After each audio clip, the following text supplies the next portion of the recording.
Hi, and welcome to another episode of From the Heart Conversations with Yoga Girl. It is officially Valentine's Day as of this moment of recording. It's Wednesday night. I am super cozy, actually. I'm recording this from home. Normally, I'm at the office and I record in the middle of the day, but I brought my equipment to the house this evening and I'm recording from home on this super, I want to say special evening, but honestly, I'm not a big fan of Valentine's Day personally. I don't know. I think it's super commercial, and it's just, there's always a lot of pressure on this day. Like, you have to have a partner, you have to be in a super relationship. If you're not in a relationship, you're gonna have a hard time. You have to find someone to go out with. Or if you are in a relationship, you have to do something super extra special and go out to eat and da da da. I don't know. I just feel like it's a lot of pressure for a day when, it's supposed to be about love, but every day should be love day. So yeah, if you love Valentine's Day, no offense or anything like that. Actually, me and Dennis went out to dinner last night. We got a babysitter, had dinner, spoke about life. It was really, really, really nice. And tonight, I don't know if it's in the spirit of Valentine's Day. Normally, he's not a fan at all. He doesn't like to celebrate anything, really. He's not a celebrating type of person. But today, he told me he's decided he's going to cook me dinner, which is it's just a little bit terrifying. I don't know what's going on. And the thing about my husband is he's very scattered, and he's very slow in his movements and his actions and it's in his speech. He takes his time for everything. He's never in a hurry, never in a rush doing anything or going anywhere.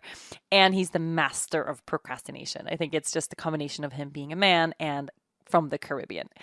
So whenever he actually goes grocery shopping, if he does, which is pretty rare, I have to but when I put things in a list, I have to list them in the order of how he finds them in the grocery store. So at the very top, I have to say, okay, this is the grocery store you're going to.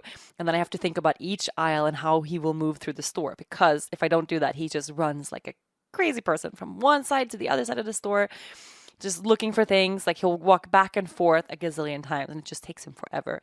But tonight, he's planning some special sort of vegan dinner. He said that he's going to cook, and he never cooks. So he says, okay, I'm going to the grocery store. I'll be back in just a second. I had a couple of things to pick up. That was 2.5 hours ago.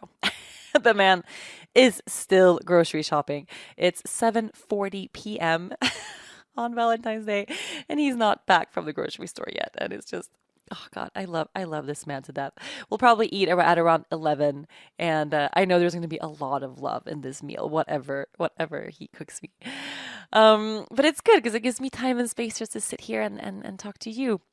Also, I just put the baby to bed, so I have my monitor right next to me in case you hear a baby crying. That's Leia Luna. But for this podcast episode, damn, I have a lot of things I want to talk about. Actually, I feel really scattered in this moment. Um, these past couple of days, I've been kind of, well, maybe I should begin with, yeah, from the heart. I mean, it's from the heart. So in this moment in time, how am I feeling? Speaking from the heart. I'm feeling really good. Really, really, really good. I feel oftentimes when I'm recording the podcast, I want to vent about something, or I want to get something off my chest, or I'm diving into some intense storytelling, or I'm usually pretty fired up when I'm recording these episodes. But right now, I'm feeling really content and really, really quiet and kind of just happy to be where I am. I have a pretty big glass of wine by my side. I drink Sauvignon. We drink at the house Sauvignon Blanc from Marlborough in New Zealand. That's like our go-to wine. I've lit candles. I brought all the dogs in the room with me. It's raining outside. It's rains in Aruba. It never happens. These past couple of weeks, it's been raining a lot. It's been really gray and lots of clouds, lots of rain, and I love it. It's just, it's a really nice break when you live in a place where the sun shines 365 days out of the year. So I'm feeling content. I'm feeling happy to be here. But the past couple of days, I have been sort of not fighting, but I have been spending a lot of time dealing with some upset comments from some upset people in a variety of different ways. And I've spoken about this before. I mean, many times this is a question that comes up a lot, how to deal with negativity through social media and things like that.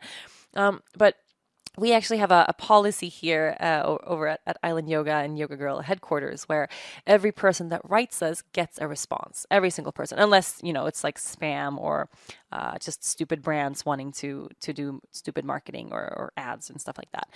Everybody gets a personal response, and we invest a lot of time and money and resources making sure that every person that writes us with a personal issue or a question hears back. And I used to do all of this work myself back in the day. I spent so much time every single day just responding to personal inquiries. And it could be everything from, people wanting to ask advice or wanting, questions answered about the yoga practice, things like that, to really intense, deep questions about, life and loss and people moving through different kinds of pain. And I get that all the time. I think there's something about me sharing my pain with the world. People resonate with that. And then, sometimes want to reach out and share their own story or ask for help and support. I don't have the time anymore to personally respond to every single one because we get hundreds of emails every single day. So I have people on my team that help me that do really, really, really well. And some things we have kind of like not a copy pasted thing, but we have kind of like a base where we, if we want to forward people to finding classes online, if they're asking about that, or if we want to, someone else asking about a retreat, we forward them to the website because that's where you book that sort of stuff. But when it comes to personal inquiries, everyone gets a response, and it's drafted by someone who genuinely cares, right? So we have 2 girls on the team right now that do this pretty much full time. And usually we get responses back where people are just super grateful that someone is on the other end of this type of email exchange and actually responding to them from the heart. So little bits of advice or little words of wisdom, or just hearing from someone else saying that, you know what, I've been there too. I know what that feels like, and you're not alone. For me at least, it's a really important thing that we keep that connection, and that anyone who is in this community who feels like they want to reach out and they want to ask for help, that they at least have someone on the other end of that line to connect with. And that's something I really want to expand upon. And it's part of a really big, exciting thing that we're launching soon that I can't get into too much. But the past couple of days, I have been kind of dealing with some angry people emailing us, and I don't get that a lot. So it's an interesting change. And then I have, my girls on the team, they're like, okay, wait, how do we respond to this kind of stuff? So for instance, there was if you listen to last week's podcast, I did the podcast with Dennis. Dennis is getting increasingly candid, increasingly not giving a shit about anything he says, pretty much. So we had a very just honest conversation, the same way we would have a conversation if we were sitting on the couch drinking a glass of wine. And there's something about that that's awesome. And that's really how I want this podcast to go. And it's also how we live our lives. Like, we're very transparent and we're normal human beings. We're not going to get it right every time. And there was a couple of things that came out of Dennis's mouth in last week's podcast that made people upset. I think specifically his views at being a man, and him talking about the Me Too movement, and talking about sexual consent and these sort of things. And he grew up in a very different way and doesn't always, doesn't fully get what it's like to be on the other side of this conversation as a woman. But he's trying his best, right? He's really, really trying his best. I thought he did a great job in the last conversation we had. And I feel like every time we talk about this, there's a new side of him, or a new part of learning, or a new insight that he shares with me as well. And he's also, I can really tell in his conversations with his friends, and if we watch something on TV or in a movie, he's now picking up on things that he never even noticed before. Little bits of speech, or how he talks to his guy friends when they chat with each other, or, stuff like that he just used to be pretty mindless about. He's not very conscious of it. So I'm really, really, really proud of him for that. But we got a couple of emails from last week where people were upset about his idea of sexual consent and what it means. And just how he grew up compared to what it's like, of course, having been on the other end of actual sexual abuse. So I was responding to that and trying to really, put myself in these women's shoes and answer from a beautiful place, without putting Dennis down in any way, because he's just who he is and he speaks from the heart fully. And he's a awesome human being, like the best person that I know, with genuinely only good intentions. And I think, at least from my perspective, it's important that we have these conversations out loud. If we have to, there were a couple of moments in last week's podcast where I was like, oh my God, I feel like we're treading into like politically incorrect water. I don't know if this these words are okay to use. I don't know, are we going to get all this hate mail now? And if we live our lives that way, like really, have to be super, super careful not to upset anybody, we're going to end up not saying anything at all. And we're going to end up not having these conversations in public at all. And we're not going to learn, and we're not going to grow, and we're not going to fix these things. So we're going to continue speaking from the heart and having these conversations the way we do. But I was kind of putting out a little bit of fires here and there, and I had to go a little bit deeper into some explanation of like, no, like that's not at all what he meant. What he meant was this, and then I got an email from a woman that was really upset, calling me an ageist, which is the first time I've ever been accused of that in my entire life. And it's absolutely not at all who I am, like at all. But I had mentioned something about like an older man who was at the side of the road who was selling coconuts, and he grabbed the straw like right where I had to put my mouth. And I was just really grossed out by it. But I was grossed out by the fact that, he didn't have it like a place to wash his hands. And I know like he just pees in the bushes and then hands out coconuts. I wasn't grossed out by the fact that he was an older man. I was grossed out by the fact that he was kind of gross. But I don't know how many of these emails I answered just today and yesterday about people that just were like kind of upset and kind of about things. And here's the thing, you cannot please everyone. There's always going to be people that disagree with what you say, that are going to be rubbed the wrong way with what you say. And all of that is actually a good thing. I'm not so interested in being in a community of just yay sayers, where we all agree with everything that we say, and we just don't have any real discussions, but it's just this kind of vanilla conversation. Like, that's not exciting. That's not interesting. I want this discussion and some fire and some passion, and for people to be able to voice their opinions and have this growth happen. So it's a really interesting place, at least for me, to be in, because I'm also really bad.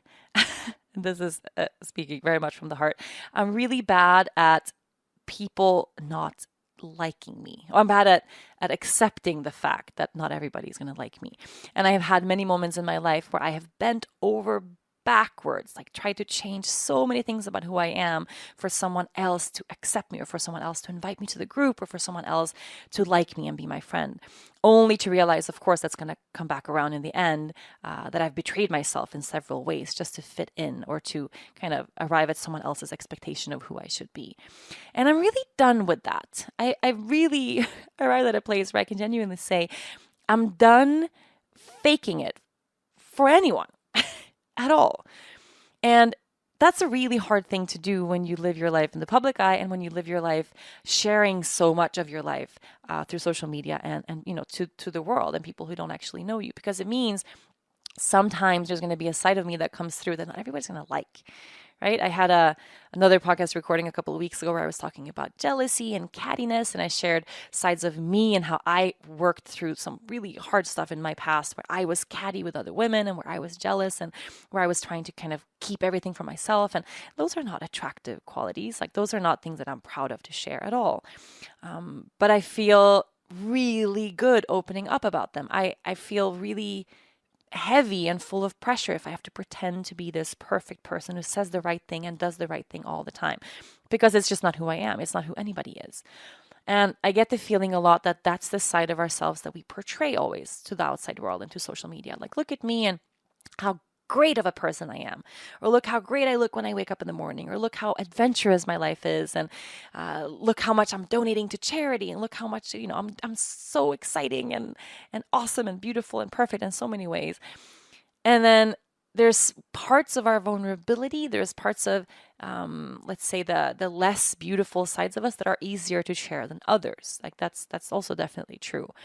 My least favorite thing right now, and I have a lot of triggers in social media. Oh my God, so many of them. I'm really not like a commenting person.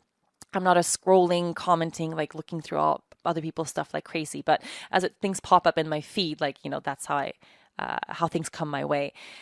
And something that's triggering me like crazy now that I'm really trying to work with on my end, is this trend of kind of vulnerability or honesty or whatever that's kind of around, which is great, but when it's not 100% genuine.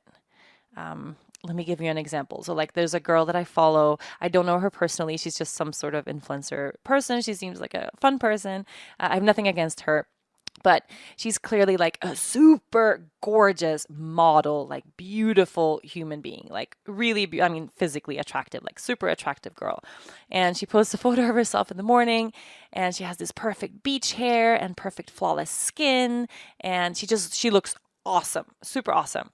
And then she has a caption about like, oh, I wasn't gonna post this because I wasn't wearing makeup, and but go women, go being natural, go, showing your imperfections. Here's to being brave, or something like that. And I look at this photo and I'm like, oh my fucking God, like this, I don't see what's brave about sharing that at all. And then I feel bad for thinking that. I'm like, well, wait, maybe that is like a huge moment for her. Maybe she's only posting photos of herself when she's super made up in makeup, and like this was a big thing. But it didn't feel genuine. I don't know. And then I'm wondering, is that my own like inability to always be genuine that comes up in me, and that's why I feel triggered? I just had this feeling of like, oh my God, look at what a beautiful photo I just took of myself. Let's emphasize the fact that I'm not wearing any makeup, and then use that as a way for me to like be a crusader for natural living and, flawless, no makeup life. Oh, that's my baby crying. 1 second. You are listening to From the Heart, Conversations with Yoga Girl.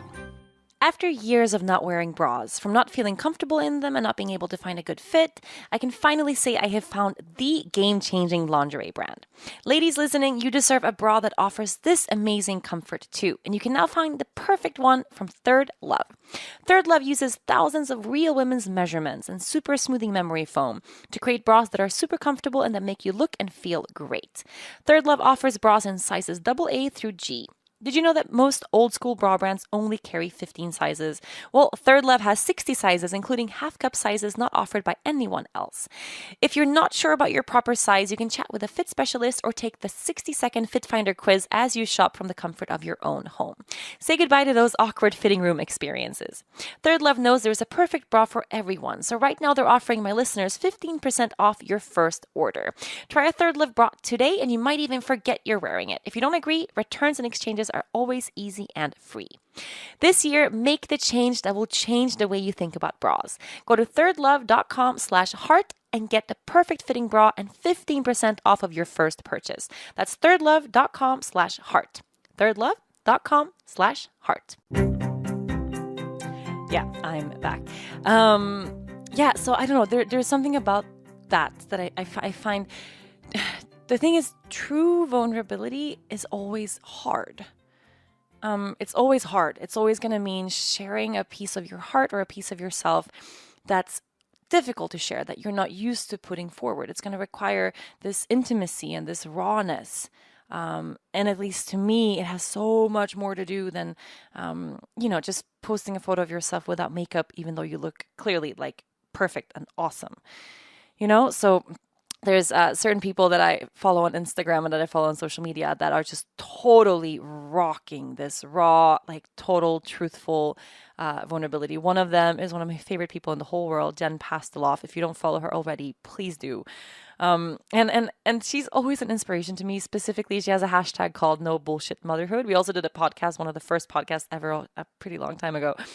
And she will post like the true, genuine, like, look at the fucking mess that is my house right now, or like, look at my belly hanging over my jeans right now. Like, look at this kind of like unattractive part of my life. Like, I wish I had a bigger house that wasn't a super mess. Like, I wish I had all this stuff, but this is what it is right here, right now.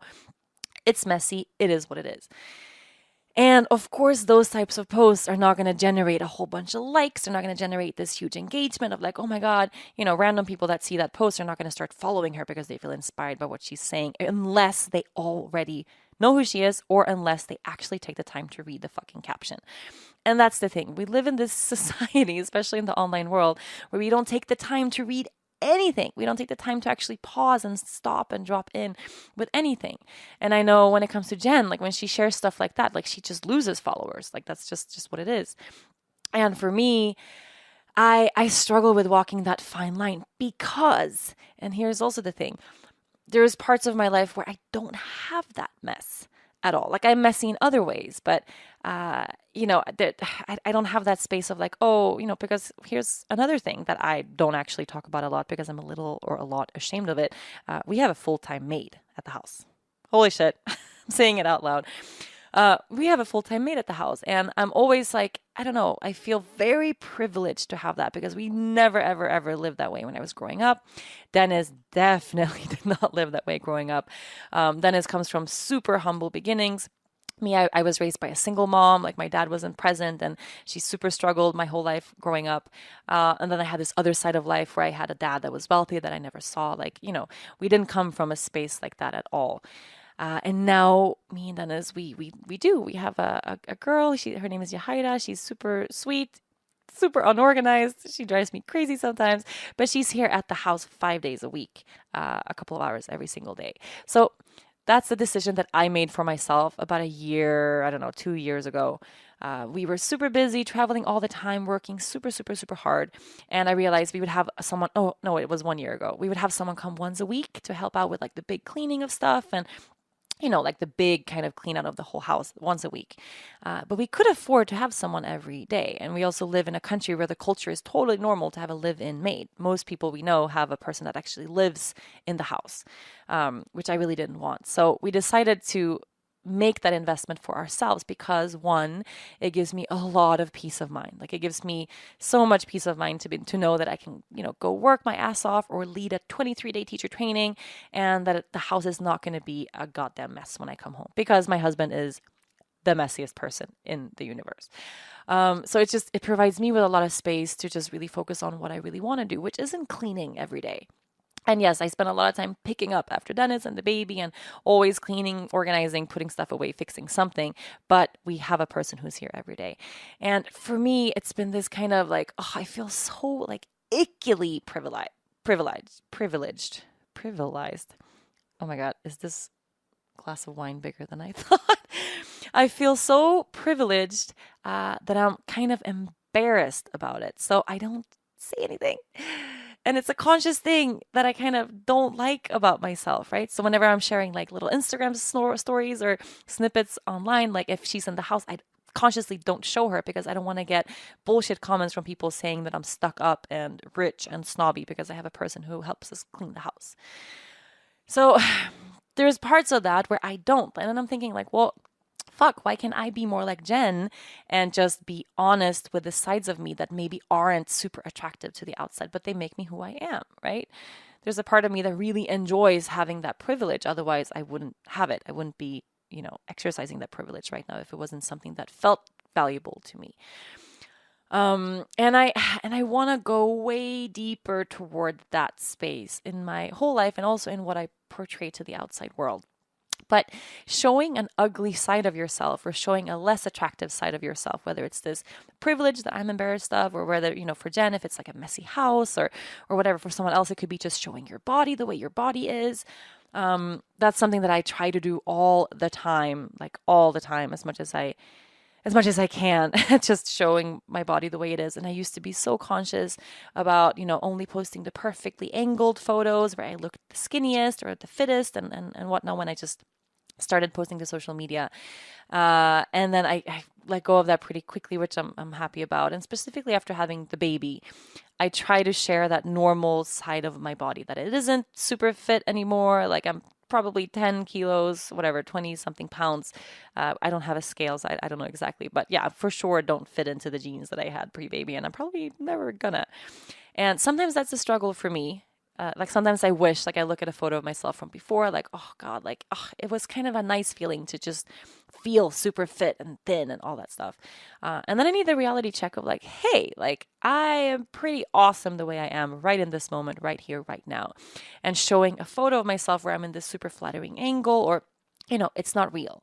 So a couple of weeks ago, actually, Dennis took a photo of me and the baby. We were in the pool and it was a really flattering angle, I think. I don't know. I was having like a good body day and I got so many comments from people that were like, oh my God, you look so amazing, flawless. Wow, what an inspiration. You lost all the baby weight. Holy shit. And then I'm looking at myself like in the mirror and I'm like, well, I don't actually look like that photo. Like that's cool and all.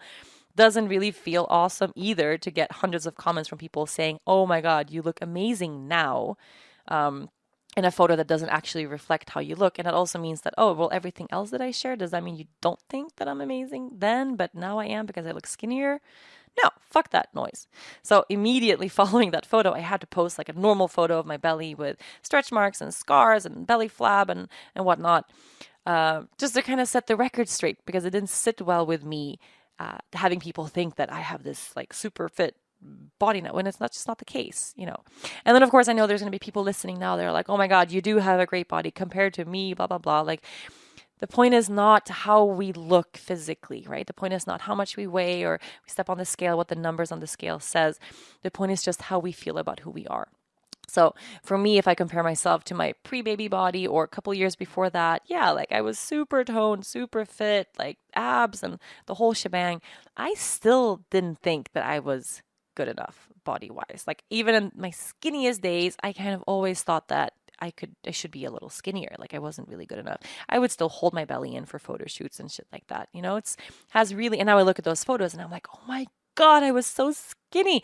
Why did I not appreciate this pre-baby body that I had? I didn't. And maybe in a couple of years from now, I'm going to look back at this moment in my life, like this exact moment right now, recording this podcast, thinking, damn, I was so beautiful then. Why didn't I appreciate it then in the moment? So I'm totally super working on that. One, really appreciating my body the way it is now and finding that self-love for the way I am in this moment in time, right here, right now. And also being vulnerable enough to share my body in the ways that I don't find the most attractive all the time, to not always show those, you know, the better angle or the better lighting or the better filter or whatever, but just to be totally real and transparent. And it's a really challenging thing to do, but it's part of what I'm really committed to doing. And for some reason, there's parts of it that are easier than others. So for me, whenever I'm experiencing a moment of pain, like deep, genuine, like real pain, I can always share that in the moment. And I don't know if it's because I've been doing it for so many years. It's a part of my healing process now, that when I go through something really shitty, I write about it, and writing helps me heal. And when I share it, I connect with people that have gone through or are going through the same thing, which is another big portion, another big aspect of healing. So that type of vulnerability for me is easy. So I also have this very sensitive radar for when people are faking it, and I can't deal with that shit. I don't know. And I know just saying that, there's going to be people that are going to be all upset and like, you know, we should accept everyone for who they are, la, la, la. Of course, everyone should be accepted for who they are, definitely. But it's up to me, you know, who I follow on Instagram. I don't have to follow people that trigger me or that, at least in my point of view, aren't sharing a genuine side of life. So yeah, what I just said was one trigger is that kind of semi-fake vulnerability, that semi-fake, like, look at how real I'm being now, but actually I'm not really, you know, I'm just wanting to be real, but, you know, it's not really what's truly real here. That's a super trigger for me, which for sure means I have shit to work on there. Definitely. I know that. Another trigger for me, which I know you already know, is the perfect looking yoga person in their perfect looking yoga pants, sharing their perfect looking advanced yoga poses paired with a perfect quote, perfected and written by someone else. That shit drives me fucking insane. It drives me up the wall. And I don't know. And I'm really trying to breathe acceptance into this space and like, yes, you know, because I was also part of creating that movement years and years ago, the yoga Instagram thing. And I get to some people that's super inspiring. And, you know, what if I could take my body to that place?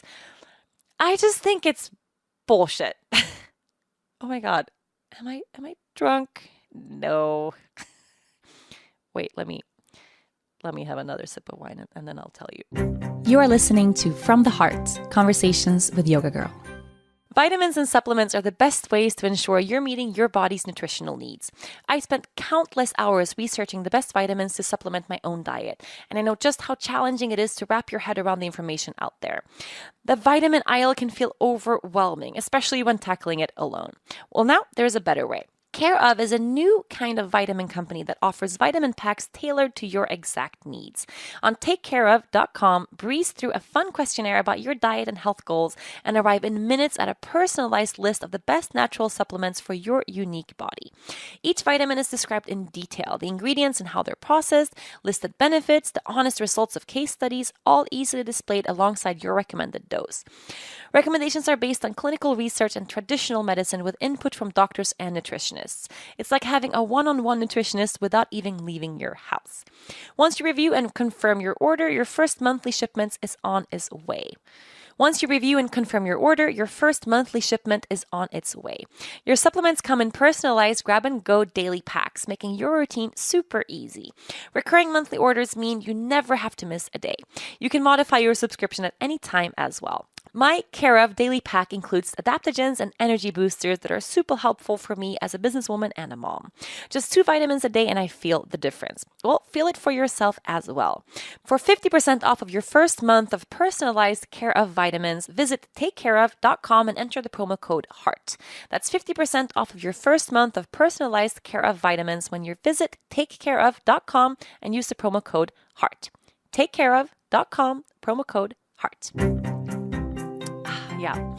I call bullshit. I honestly, genuinely call bullshit because I think we have a bigger responsibility to the world to do really good things with our influence and to do at least better things than to every single day post an impossible photo with your impossible looking, perfectly skinny body in your perfect yoga pants that a brand is paying you to show, and then copy paste some fucking Dalai Lama quote. Like, honestly, and I don't know how to inspire that change with other people. I really don't know. Maybe there's no change needed. I don't know. Maybe I'm the only one who's triggered by this and who would like to see another trend take place and for this to kind of die out. But I am really triggered by this, perpetrating this idea that yoga is only for a certain type of people. Right? You have to be really skinny to practice yoga. You have to be super flexible. You have to be able to put your body in advanced poses. You have to be white.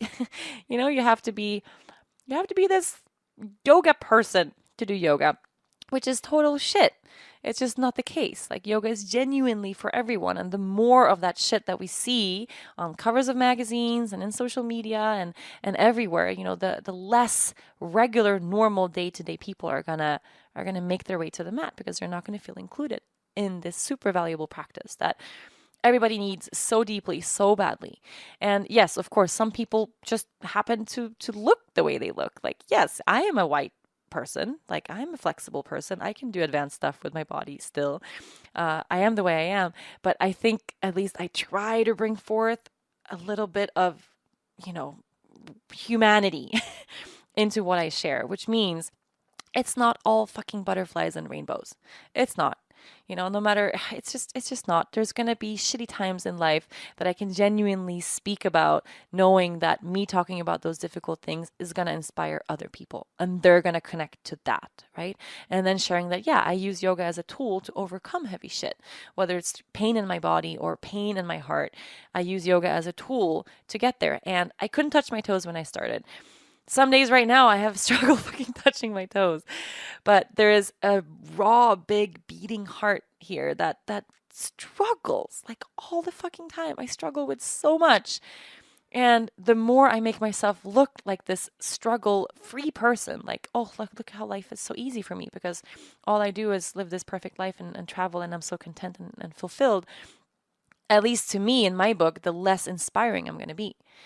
So I just want to surround myself with people that have that ability to be truly genuine. And it's going to require this big moment, this big leap of faith, right? It is going to require losing some fucking followers, for sure. Like, I'm in that place right now, like where, the past year, I think, I used to have this kind of insane social media growth because I really focused on showing, only the really beautiful, positive stuff. This is years ago, but still.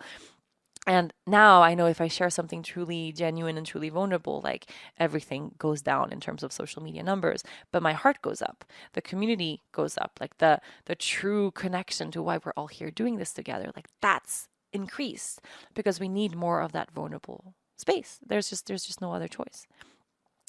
And part of this is, and this is also, I want to do like a whole episode on this topic, but I know I'm going to get so much hate mail and I'm going to have so many upset people. And I'm kind of a little, yes, I just said it's good that we have these conversations, but I also don't like to be attacked. But as we all know, there is, I don't know how many, there's an infinite amount of big corporate brands out there in the world who are willing to pay influencers big money to promote their product. And I'm sure, if you're alive and you have any form of presence in social media, you're going to see this stuff around. You're going to know that this is the case.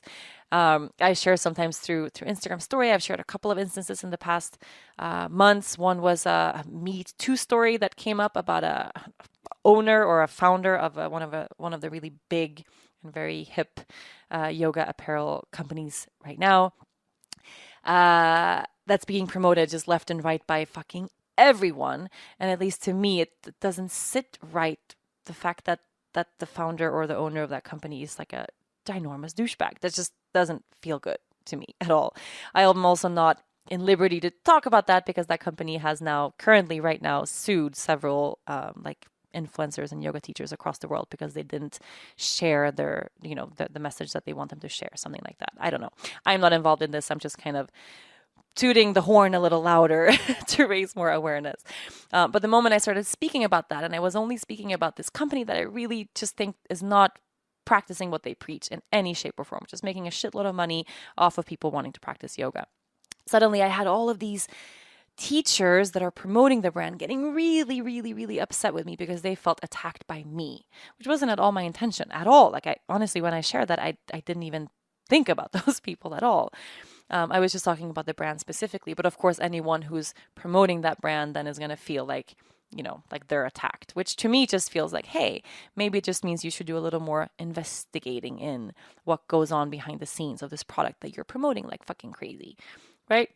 And yeah, I'll save this for another bigger episode in a couple of weeks. But something that I share a lot and that I've been really serious about since I started this whole social media, whatever thing you're supposed to call it, is I steer away from that type of marketing. And I always have, always have. And it was just a decision I made really early on. Like, it didn't feel genuine to me to turn this platform into this big ad or this big space for marketing. It just never felt genuine. And then I had, I don't know, a couple years into doing this, my best friend passed away. I'm sure many of you listening took part of that whole journey for me. So what was already a very personal, intimate thing that I was sharing from my life every day became this total heart-opening, gut-wrenching process to survive, basically. And I shared all of that very intimately through social media. And since that time in my life, especially my Instagram account, it's become this absolutely sacred thing. And it has nothing to do with money because, one, I don't do ads. I don't do marketing on my Instagram account. I don't think you've ever seen. I've done a couple of very small things here and there. If it's been furthering a really good cause, for instance, or if it's been like a friend who has a brand, I've done little things here and there. But I never, you never see ads and then marketing on my platform. And I could do a lot of that. Like, I don't know how many of those requests we get every week. It's too many to count. It's absolutely insane. I could make a lot of money if I chose to use the Instagram platform as a marketing space. But I don't, because it never felt good. And especially after Andrea, after my best friend passed away, it became this thing where, like, Jesus, I'm never gonna turn this into a marketing platform for anything, because this is my avenue to connect with people who've walked with me and held my hand through this intense pain, right? Honestly, the community that I had at that time and that's still present in my life today, and I know I'm speaking directly to many of you, like, you carried me through that grief and through that pain. So I deeply, deeply cherish this community, all of us together. If you're listening, you're part of that. So I took this very strong stance anyway, against, like, no marketing, no ads, blah, blah, blah. So I turn everything down all the time. And that is something that I have decided to change this year, and for a really amazing reason. So let me get a little bit deeper into that. I've kind of hinted now for a couple of weeks that we're about to launch something super epic, super big, super cool. It's coming in a couple of months. You have to be a little more patient. But so part of this big new exciting launch is a really, really, really amazing initiative to help change the world. And that's the foundation of everything that I want to do. It's really 100% true. And if you've ever practiced with me, if you've ever met me, if you follow along on everything that we do, if it's not furthering a positive change in the world, whether it's for individuals or for the greater good and for humanity and for Mother Earth, then I'm not going to do it. It's just that there's no point in that. So, being of service is absolutely at my core, and this new launch that we have, that's everything in the foundation of that. And while we were developing this whole new thing that's coming that I'll share more about later, I got a couple of really big offers from some big companies. And I have an agent that I worked with for many years who just kind of casually forwarded it like, hey, I'm guessing this is a no, right? And this is also a no, and this is also a no, because we always turn everything down.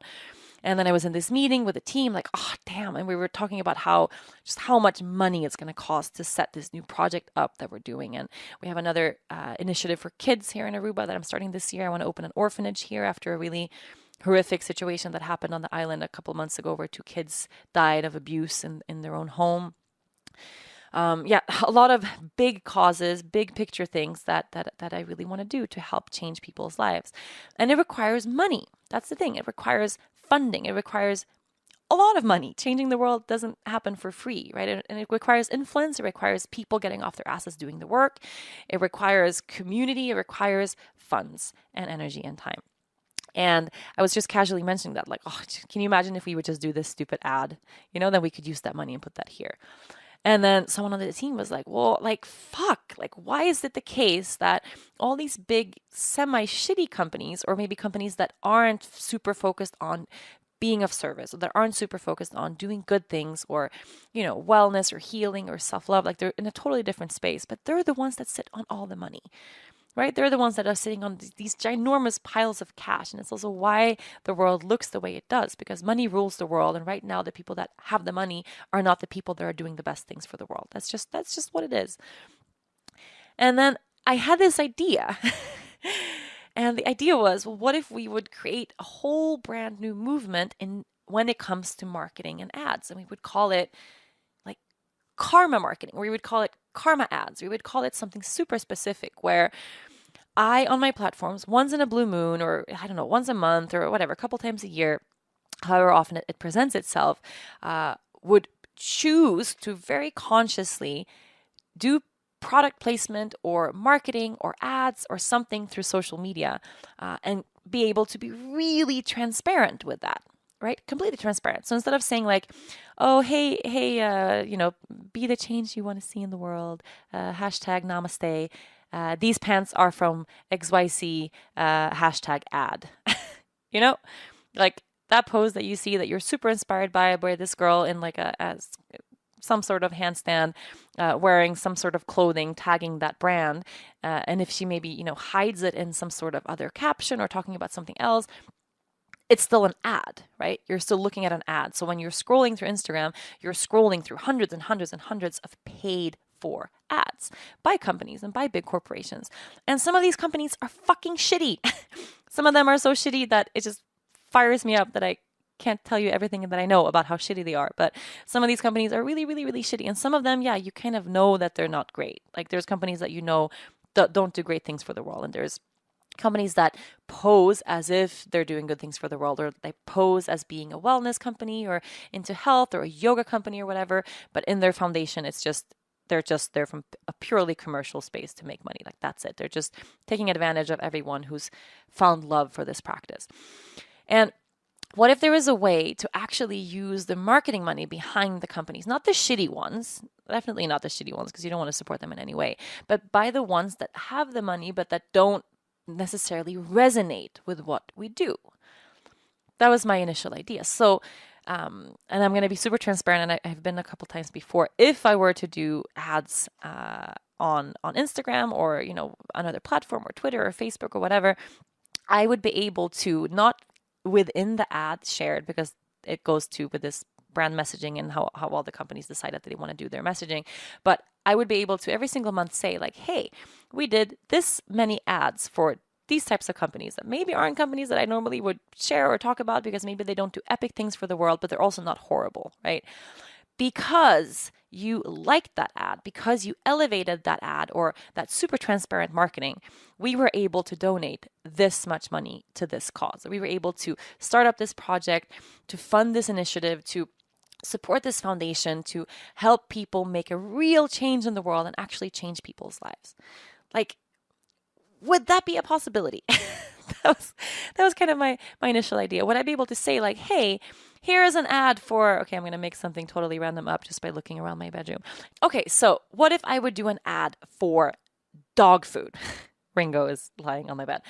An ad for dog food. Maybe it's not the best dog food brand. Like maybe it's not a dog food brand that's like, it's not organic. Maybe they're not really super sustainable and they don't have this like holistic feel, or, you know, it's not like a natural dog food brand. It doesn't really resonate. It's not something maybe that I would feed my dog, maybe. But it's also not like a horrible company, right? It's not a company run by like a rapist. So what if I would do an ad for that dog food and I would share it through social media and I would say, hey, make sure you super duper extra like this post and engage with this post because this post gives us $10,000 toward this foundation. Or this post gives us XYZ to put toward this initiative, toward this project, toward making a change in the world. So instead of being fed this kind of secret marketing, this marketing that poses as something inspirational, but it's not, it's actually just marketing. And yes, it's good that, you know, influencers and normal people and yoga teachers can put food on the table at the end of the day. Like that's good and normal. I'm not at all hating on that. What I'm not loving are these big corporations behind all of that shit.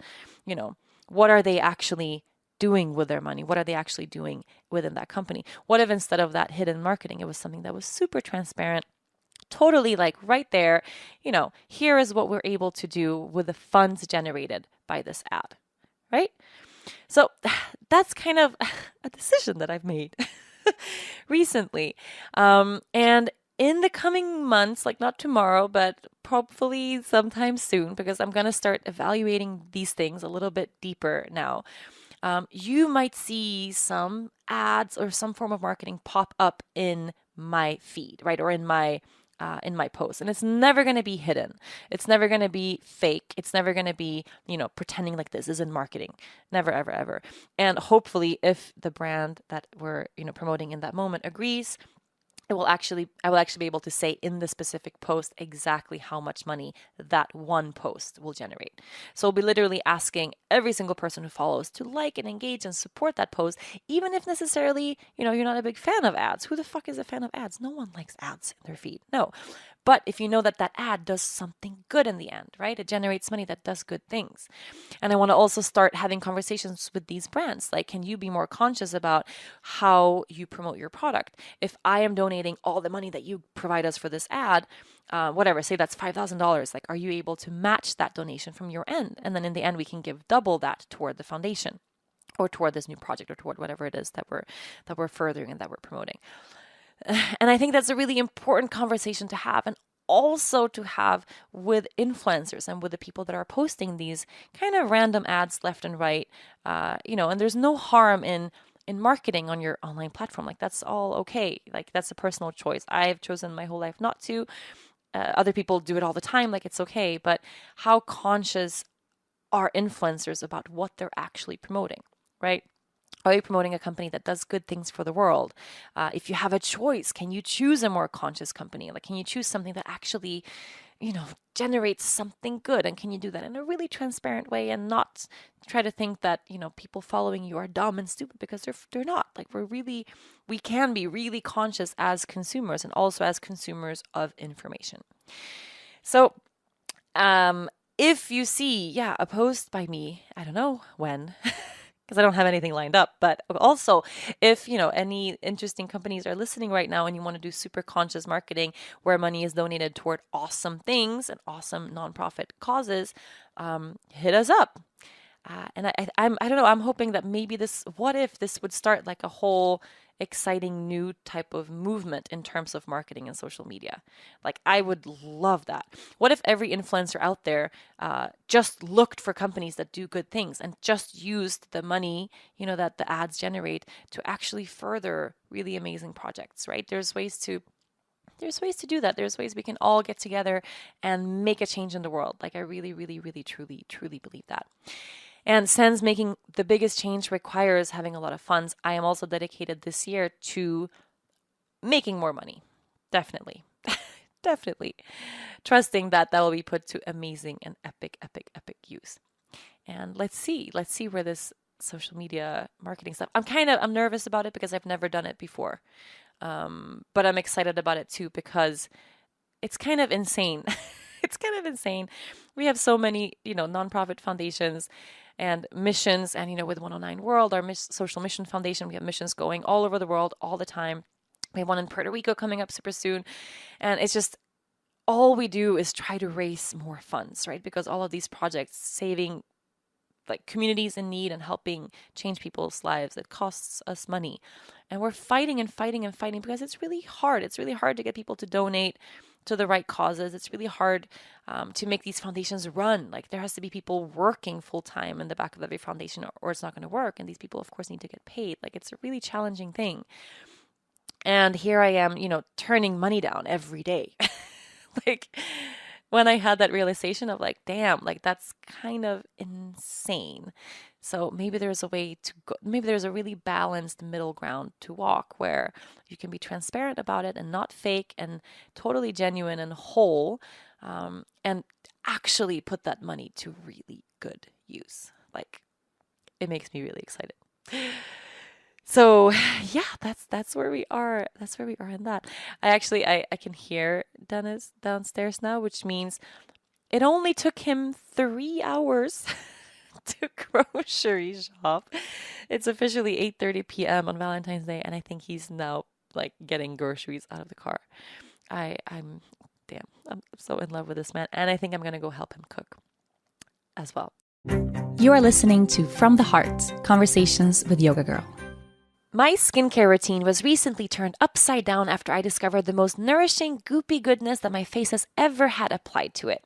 Gwyneth Paltrow, founder of this magical line of skincare products, has finally delivered the high-tech formula we've been waiting for, and has fittingly named them Goop.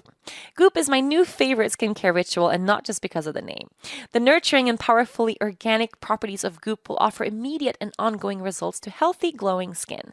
Goop skincare products are free of so many harmful chemicals that are found in alarming numbers in most products out there, like parabens, petroleum, pesticides, artificial dyes, fragrances, and more. Other companies still test their products on innocent animals, but I trust knowing Goop never ever does.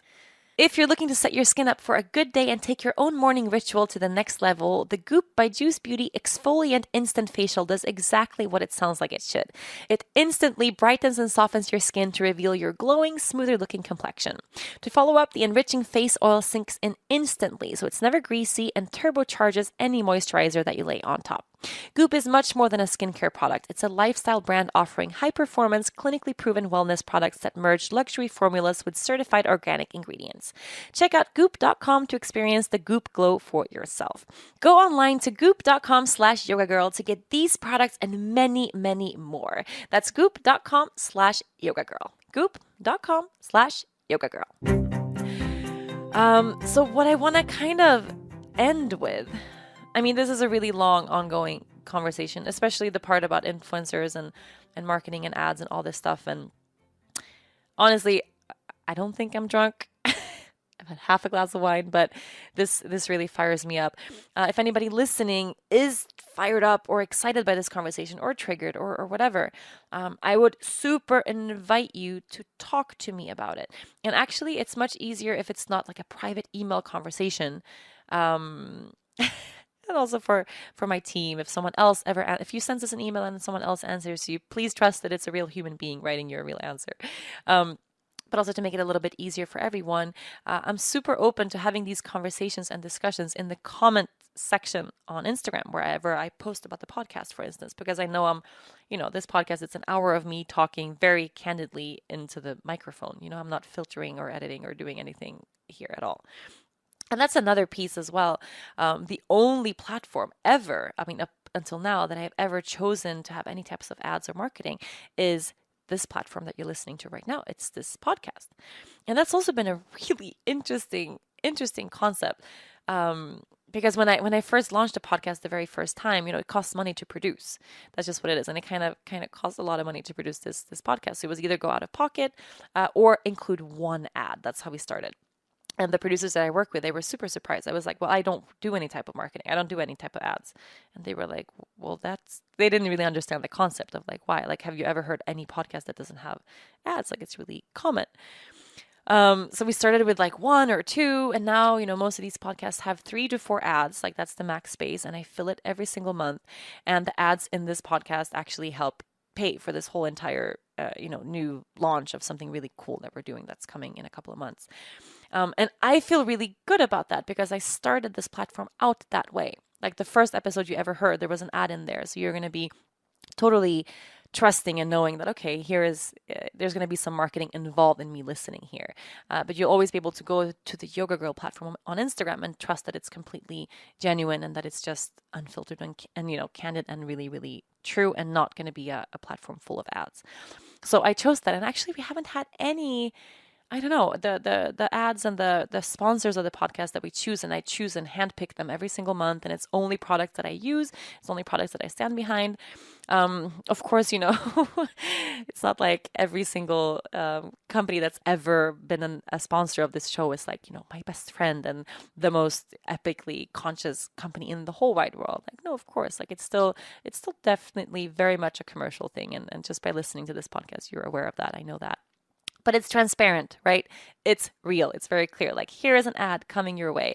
If you want, you can skip the 15 seconds, skip ahead. It's like 2 clicks on your phone and the ad is gone and you just continue listening or not. So it's not an easy thing walking this line, finding this balance between everything. And specifically, I find in yoga, it's a really hard thing to be an entrepreneur and be a businesswoman and do all of this within yoga. It's not easy, but at least I'm under the impression of at least being honest about the challenges and talking about the challenging stuff helps. I think everything that's transparent and real and genuine, even if it's not always pretty and perfect, and even if it's not going to please everyone who listens, it's going to actually take us genuine places, even if those places sometimes are difficult conversations that we need to have. So if you're listening, I love you. I am grateful for you, whether you're a person who sometimes sends me aggressive emails. I love you anyway. I love you all the time. I love the fact that I'm present in this community and that I have this ability to do good things now, thanks to you listening. If it wasn't for you taking part and listening and, liking my posts and being here and taking my class and all that stuff, I'm not taking that for granted, and I see you every day and I fully acknowledge you, and I'm really grateful. So thank you. And I hope maybe this podcast has inspired you to be super conscious about what you see and what you consume and how you consume it, especially when it comes to social media and things that come our way online, because it's a lot of stuff. Oh my God. Okay. I'm going to finish this last half a glass of wine and go enjoy Valentine's Day with my husband. Wishing you a really beautiful week, a really beautiful day, and I will see you next week. Thank you so much for listening to this week's episode. If you enjoyed this episode, be sure to listen and subscribe to other great episodes of From the Heart Conversations with Yoga Girl. You can find all of them on rachelbraithen.com, on Apple Podcasts, Google Play, or anywhere you normally get your podcasts. And don't forget to leave a review while you are there. Huge thanks to the folks at Cadence 13 for their production work. And of course, thank you to my sponsors, Third Love, Take Care Of, and Goop. Please support them the way they support this podcast. I'll see you next week.